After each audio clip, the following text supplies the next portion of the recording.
Hello, everyone. Thanks so much for joining me here today as we get to talk about one of my favorite subjects, comic books. My name is Jose.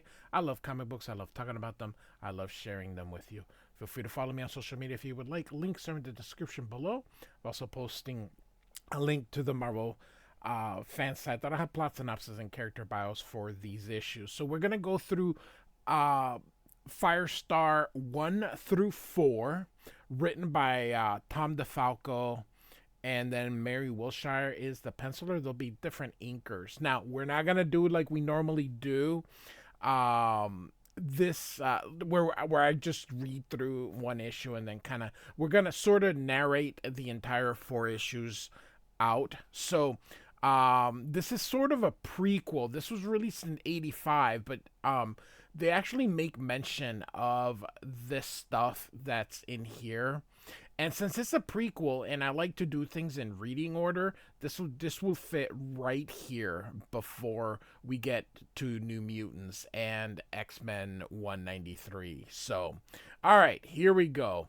So, number 1 and then so here's the cover here featuring the X-Men New Mutants, the White Queen, and they all want this deadly mutants. So covered by Mary Wilshire with Steve Aloha. So, all right, Firestar, Mark of the Mutant.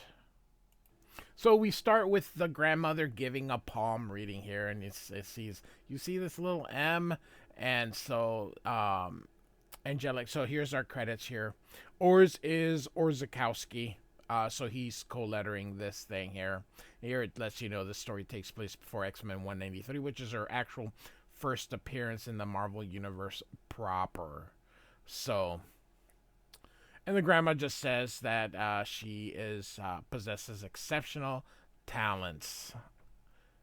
And so the dad says, "Hey, you gotta go to school. Today's your first day." And so she says goodbye to her grandma and goodbye to her dad, and she's about to go to school. And here the cat looks out. The dad tells the grandma, quit telling her she's so special. She's just an average student. And the grandma's like, what's the harm in that? So she says, she needs encouragement. They lost the mom, and the dad has to keep moving from town to town for her job. He's like, get off my back. He doesn't want to uproot them, but it's his job. Suddenly, you see the grandma kind of not doing very well here, and the dad goes to check on her here and wants to take him to the doctor, but the mom is like, no, you've already spent enough. There isn't anything they can do for me. I'm just an old woman. So, all right, so she arrives at school here, and so we see the queen bee, who's about to start trouble. Kind of your typical teenage stuff that you would probably see in the 80s. So this is just kind of really not much of anything here. So, and so the school hunk is like the boyfriend of Cassie, who's here, and he's like, hey, she's kind of cute. I'm going to go say hello. And goes, cute, why that dirty? And I love the green with envy here. And so, hey, you need a little help? And she's like, hey, I just need to know where the office is. And he's like, I'm going that way. Sure. So he'll take her. So now we're at Xavier's school here, and we have Kitty Pryde here. So she has returned from Japan, and she's looking for a tool of some kind, and she eventually finds it here and heads to her room, or heads to the Xavier's office and says, I've got it. So it's a continuity pulse tester. And so they're going to repair Cerebro here. And you can see Nightcrawler working on it here, and the New Mutants playing some volleyball out there. So a lot of exposition here that we're sort of going to skip because we know all about it here. Now we're at the the White Queen's school in Massachusetts here. So these girls say hi, and of course, here we go. And so this is Emma Frost presses like a secret door here to get into the Hellfire Club, and then changes into her White Queen garb. It's kind of funny seeing her as a bad guy since she's been sort of done a face turn now that she's sort of with well, Cyclops. I don't know. Are they broken up? Last time I checked, they were together, but I haven't been reading X Men since this whole since they went into Krakoa, so I really don't know a lot of what's happening in the X Men here. So, all right, and so anyway, and so they have like their own Cerebro, and there hasn't been a peep here, and so she sees that the person hasn't been in the post, and goes, "Where is he?"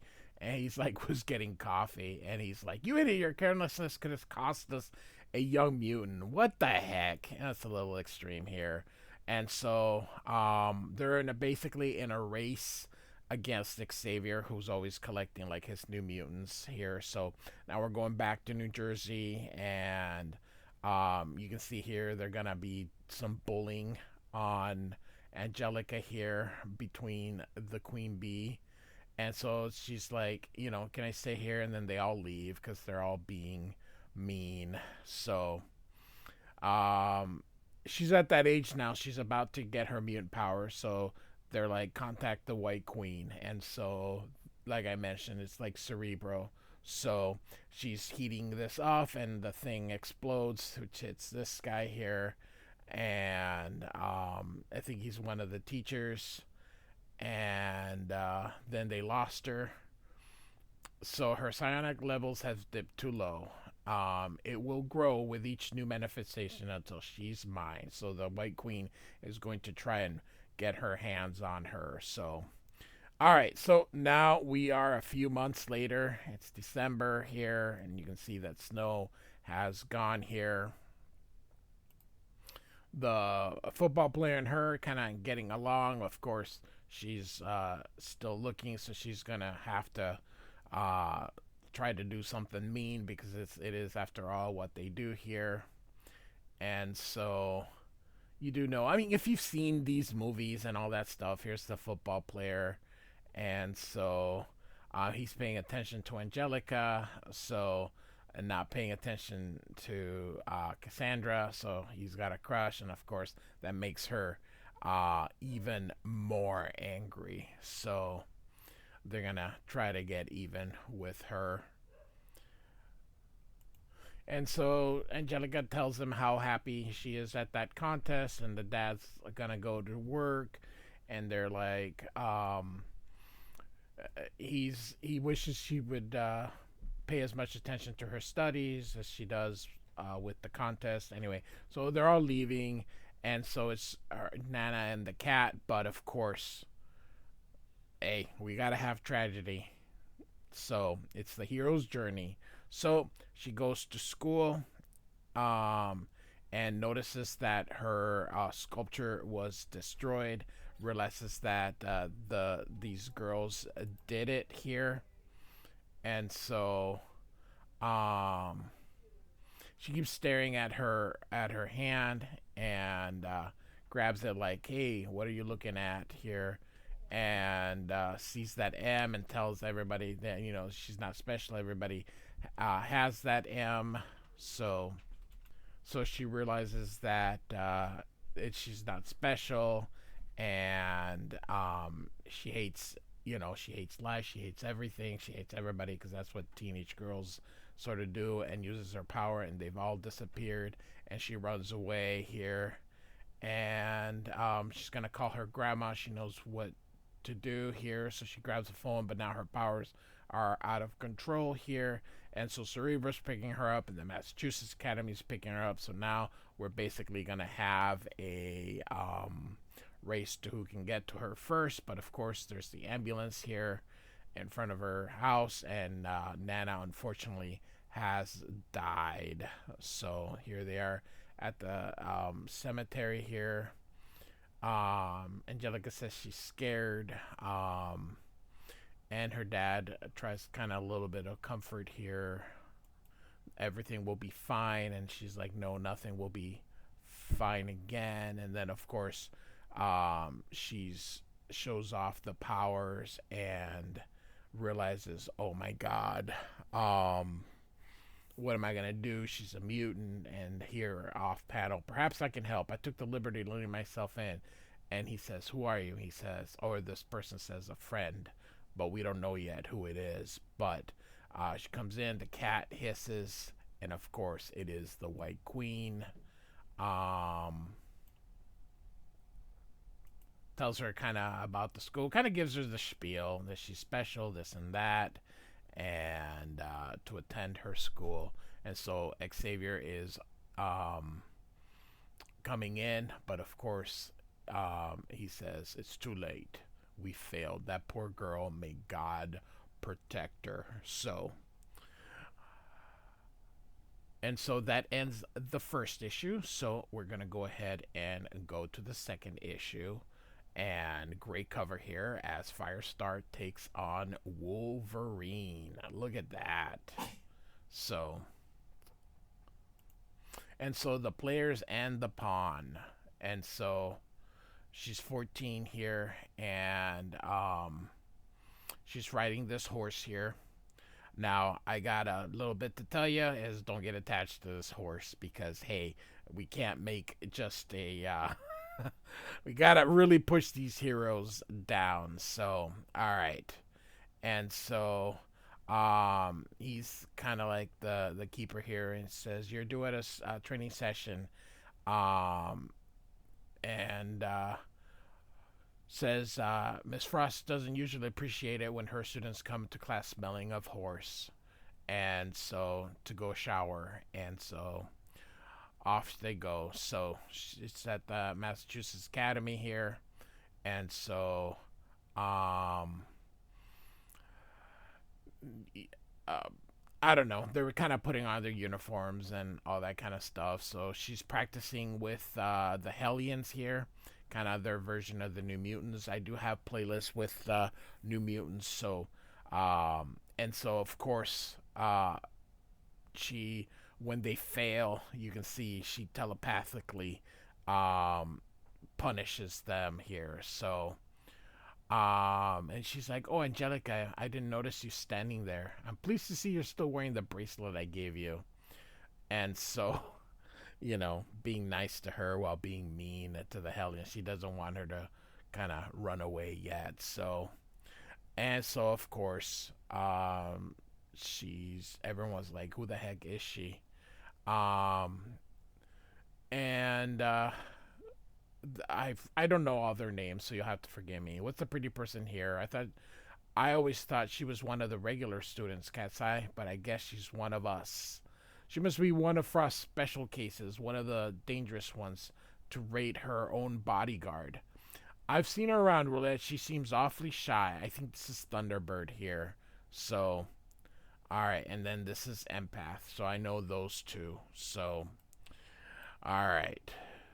So after the Hellions leaves, she's going to have her practice her powers and kind of get limits here. And this guy says how powerful she is, that she's barely tapped into the surface of her potential. And Frost is like, excellent, this child may yet prove to be one of the world's most powerful mutants, and she belongs to me. So it's going to have her do just kind of stuff here, get power range and all that kind of stuff.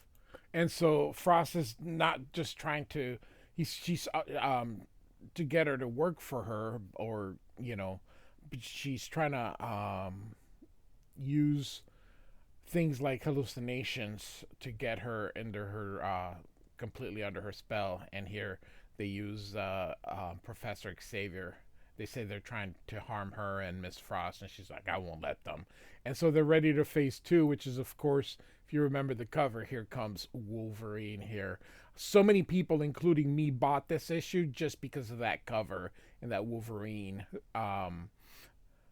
was in there. So she says, keep back. Suddenly you see this, and she thinks she's killed it. Of course, it wasn't really him. So she was saying, Frost, she goes, I killed him, and Frost's like, no, it was just, like a robot. She wanted to see she could defend herself. So, and Frost says she's just not there to train with the others yet, so she's gonna be her own private tutor. So this guy says that they have a problem. They got all the results they needed, but not from the destruction of the Wolverine. And she's like, "That's okay, kind of." But she did realize that that would be part of the intention. It was to see how she would behave, and so, all right. So now she's now with the rest of the students here, and Angelica doesn't feel like she can face them, but of course they're right there, so they all introduce themselves to her. They ask about the dance, and she's like, "I can't go." And then Empath is like, "She's a teacher's pet. She doesn't want to associate with us here." And of course, Empath is uses his powers to manipulate things, making her feel bad. And then of course here she feels terrible being a mutant here, and um, misses her dad and says, "I can't believe my dad even sent me here because he's so afraid of me here." And you can see her using the powers and stuff. And so back to Xavier's Academy, and we got the New Mutants training again. This is all kind of just a prequel here to we've seen that merely a bunch of times, so we'll just kind of skip it. So Xavier, by the way, just kind of and all that kind of stuff. He's thinking about Firestar and how he let her get away, and that she's at the hands of the White Queen here. So, all right, now the White Queen is calling the Black Queen, or the Black King. He's calling her to give updates on the students here, and talks a little bit about Firestar. He's like, "Yep, I got the reports." Now, real quick, this isn't done with pencil and ink. I believe that they are using zip tones and dual tones to create the image of Sean. So, uh, telling her about the potential that she has, and of course, Shaw's like, "She's a natural assassin. Fry her victims," and they're like, "Yup." And so she'll be a great addition to the Hellfire Club here. And so, of course, this thing that the White Queen gave her is causes more hallucinations. So, and of course, we see the X-Men here making sure that they get them, like she's their enemy and stuff. So now 3 weeks have passed, and so all of the students are gathered in front of the dance thing, and she's trying to see, and then Empath is like, "Oh, you don't tell me you're gonna attend the dance after you said all that." And she's like, "I might just go after all." He's like, "What would Miss Frost say?" And then the other one just says, "Oh, no comeback, Red. Then I guess you lose." And they all kind of laugh at her. And Firestar is like, "I don't care what Miss Frost says. I'm going to the dance now." So, all right. And so we continue here. She's practicing using her powers, and then she asks about the dance on the Friday and if she can go, and she says, "Yep, just be careful." Um, and so the guy's like, "You think it's really wise to let her?" And she's like, "How dare you question me?" And there's like, "I have permanently scrambled the brains of men for far less." And she's like, "Please, I meant no disrespect." So she's really mean, which is funny because then she's like, "Oh, Cyclops, I love you so much." So, from Joss Whedon's X-Men. So, anyway, here. So, he wants her to go because she's going to arrange for the New Mutants to be there essentially here. So, all right. So at Xavier's, they all received invitations, and the New Mutants do want to go. Wolverine's against it, and Storm is for it, and Colossus says he'll act as a chaperone, so the New Mutants can go. They don't think that they're gonna try to attack anything, and so here she is. The horse's name is Butterrum. Again, you just know that things are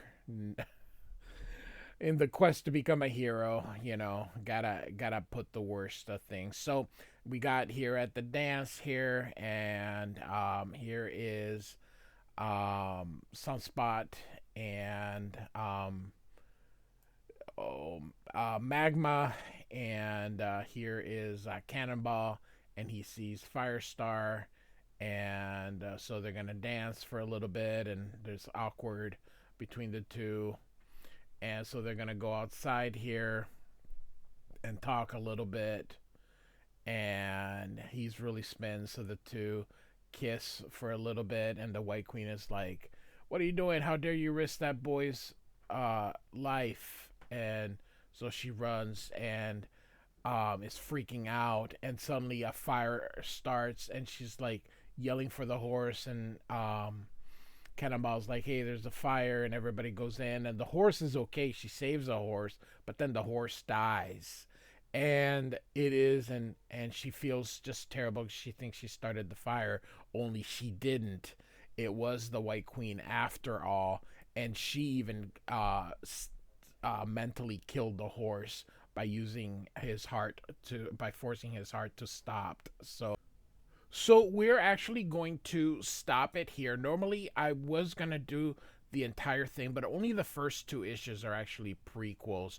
Issues 3 and 4 take place after X-Men 193, so we'll pick up those two issues after.